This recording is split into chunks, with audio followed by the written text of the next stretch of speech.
Angibingelele bafethu, ngibingelele ngibonga ukuthi sesilalile savuka sekusile. Sibonga uNkulunkulu ukuthi sesivusile nje. Sanenhloso ngathi. Yabona bengisakhulume kakhulu nge-disability ngoba angifuni ukuphuma kuyona kakhulu. Though ngisazokhuluma i-disability nempilo ngoba phela i-disability yokuyiphatha as umuntu okhubazekile odinga naye ukuthi asurvive njengabantu, aphile naye ubunzima bokuba umuntu ohleli wheelchair,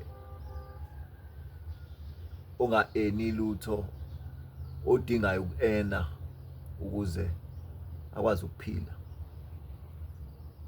And nokuqala ibhizinisi usekhaya or ufuna ukuba usomabhizinisi, ubunzima esihlangabezana nabo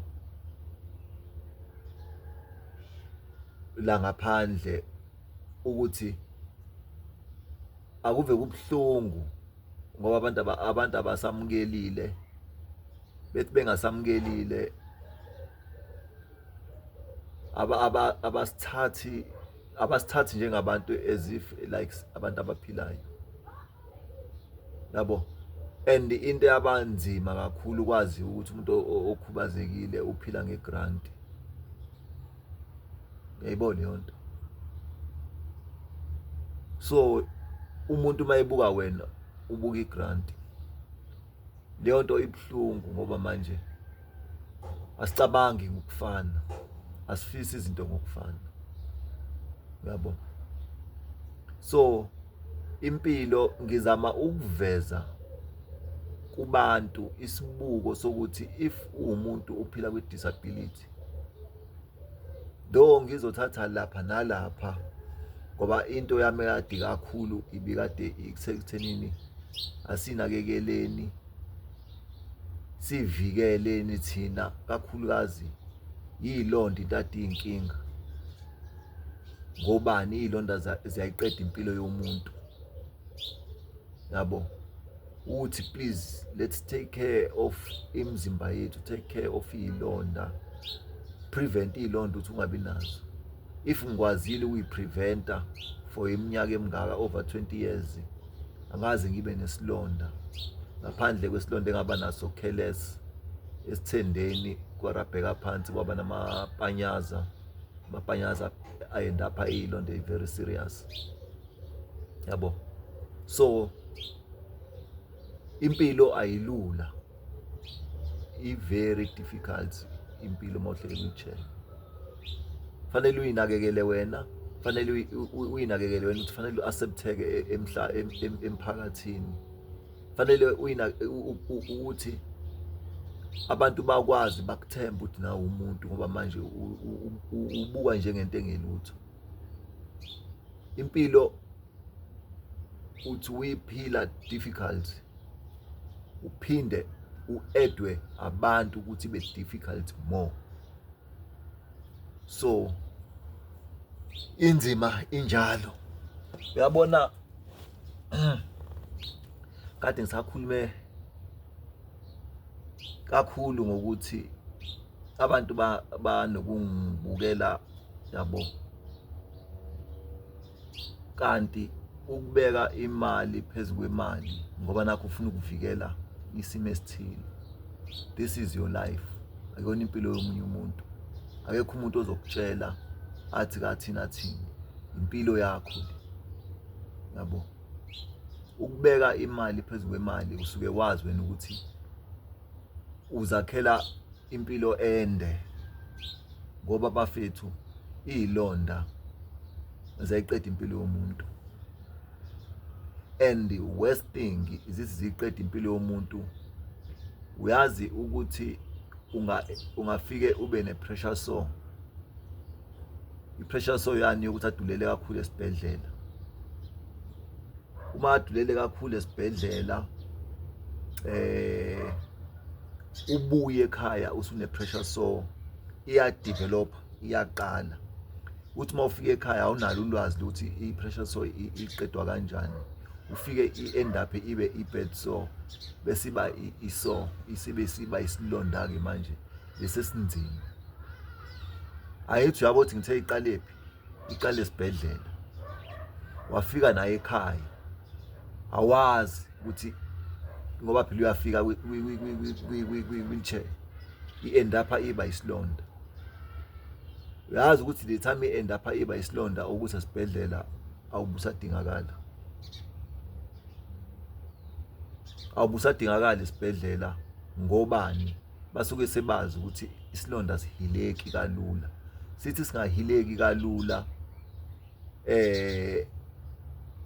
akulula ukuthi siphele into elandelayo lapho ukufa ugcina usutshelwa kuthiwa hayi zama ukuthi uye ekhaya uyobheka ukuthi uzosiqeda kanjani isilonda sakho already sebekubhalile rest in peace yabo ngobani sinzima isilonda sifuna umuntu oclean if uma uxoshwe esibhedlela uzobaleke laphi ngoba definitely sure uzothatha uhlale ku-wheelchair lithi amhlala ku-wheelchair ufaka kwisponji isponji sesikhashana lamakhushini akhelwe ukuthi aprotect afake umoya ey'nqeni yabo ngoba nabona uthanda amabhanyazi leyanto ifaka umoya ey'nqeni enza ukuthi izinqa zishawe umoya kanti if uma uhlele espontshini into edevelopa isilonda already yona iyona ngokubeka nje u500 baze babe u6 ukuthi kukwazi ukuphuma le cushion abantu sebekhulunyiswa yilokho but le impilo yakho mina ngikhuluma ngempilo yakho ngoba ngizoba nesilonda isibhedlela ngebakufuna awufuni esibhedlela masune silonda ayisazi ukuthi kufanele balekele esibhedlela uma usunenkinga esibhedlela bakufuni uma unesilonda ngaphandle mabe bethi isilonda siqale kubona basibona siphihlikela kubona bese bethi bazozama usibasihile bona majina ke isilonda masakuqala sikubhedile ngobani amathuba ukuthi siphinde sibe khona maningi kakhulu 100% uma saqala sisazophinda futhi sibe khona sesilula ukuthi sibe khona kuleyo ndawo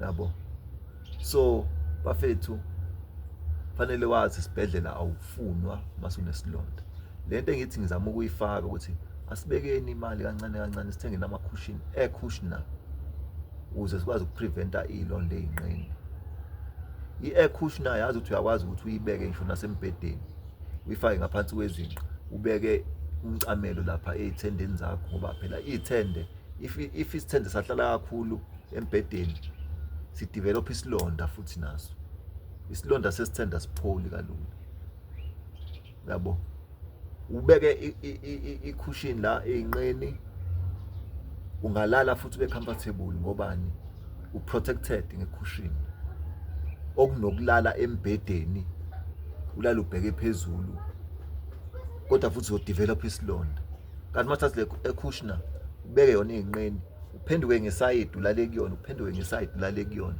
usafe kakhulu 100% safe okunomuntu olele embhedeni ubeke laphana ilento umqamelo lapha kube mhlawumbe amadolo azolala phansi kube ihlombe elizolala phansi bese kuba umcamelo ekhanda kodwa la emalokhuzanini uyazi ukuthi ubeke le air cushioner yakho kuningi futhi ongakwenza ukupreventa izilonda if une air cushioner angisho ukuthi ngiyayi-advertise ngoba anazi nathi ithathwa waphi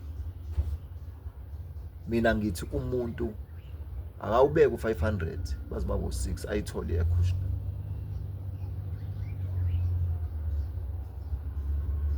ilokho engizama ukusho ngoba nesibhedlela babesakufuna masunesilonda asilikeeni subscribeeni commenteni sixoxeni siboneni singabekana kuphi isathi ukuyivoca and kumnandi njengoba kusawo 6 nje kukhulu kamnandi.